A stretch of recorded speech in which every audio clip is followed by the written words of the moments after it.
इस सब के बीच दिल्ली के रोहिणी कोर्ट परिसर में गैंग वॉर हुआ, जिसकी तस्वीरें हम आपको लगातार दिखा रहे हैं। बदमाशों ने दिल्ली के most wanted gangster Jitendra Gogi की गोली मारकर हत्या कर दी। इस गैंग वॉर के बाद दिल्ली में सुरक्षा पर लगातार सवाल उठ रहे हैं। देखिए,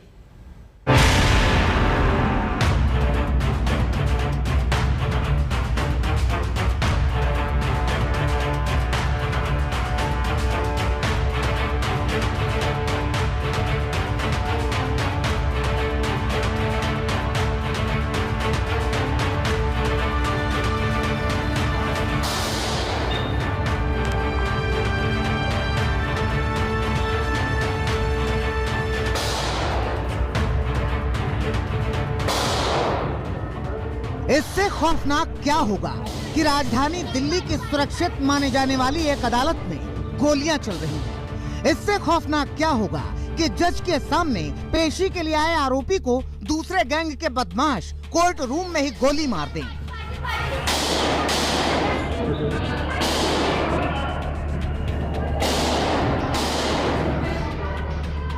इससे खौफनाक क्या होगा कि सारी सुरक्षा को धता बताकर बदमाश वकील की ड्रेस में कोर्ट के भीतर घुसे और प्रलय मचा दें। इससे खौफनाक क्या होगा? कोर्ट के भीतर गोलियां चल रही हैं। गोलियों के बीच कोर्ट के अंदर कुछ लोग दिख रहे हैं। एक महिला वकील बदहवास सी कोर्ट से बाहर निकल रही है और बाहर खड़े लोग कुछ कांपते हुए, कुछ चीखते हुए, कुछ चिल्लाते हुए कोर्ट परिसर से बाहर भागने की कोशिश कर रहे हैं।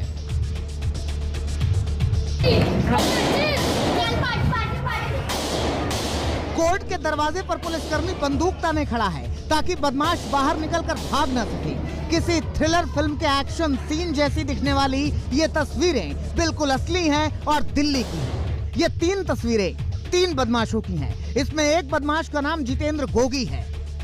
बिल्कुल ठीक सुना, गोगी गैंग का सरगना जितेंद्र गोगी। जितेंद्र गोगी को रोहिणी कोर्ट में एक केस के सिलसिले में पेश होने के लिए लाया गया था, लेकिन किसे मालूम था कि शव में तब्दील हो गए ये दोनों बदमाश गोगी का इंतजार कर रहे थे। जितेंद्र गोगी इन बदमाशों की गोली से मारा गया और ये बदमाश पुलिस की गोली से मारे गए। बताया जा रहा है कि 2 बदमाश कोर्ट में वकील की ड्रेस में दाखिल हुए। दोनों हथियारों से लैस थे। दोनों का निशाना जितेंद्र गोगी था और सूत्र बताते हैं कि दोनों बदमाश टिल्लू ताजपुरिया गैंग के थे। दोनों इंतजार कर रहे थे गोगी का। कोर्ट नंबर 206 में जितेंद्र गोगी की पेशी होनी थी। जज गगनदीप थे। कोर्ट रूम में गोगी के दाखिल होते ही पहले से ही तैयार बदमाशों ने गोलियां चलानी शुरू कर दी। भगदड़ मच गई। किसी को कुछ समझ नहीं आ रहा था कि अब करें क्या। तुरंत ही पुलिस ने मोर्चा संभाला और दोनों तरफ से कई राउंड फायरिंग हुई। बदमाशों की गोली जितेंद्र गोगी के सीने और पेट में लगी और पुलिस की गोली ने बदमाशों का सिर और शरीर छलनी किया।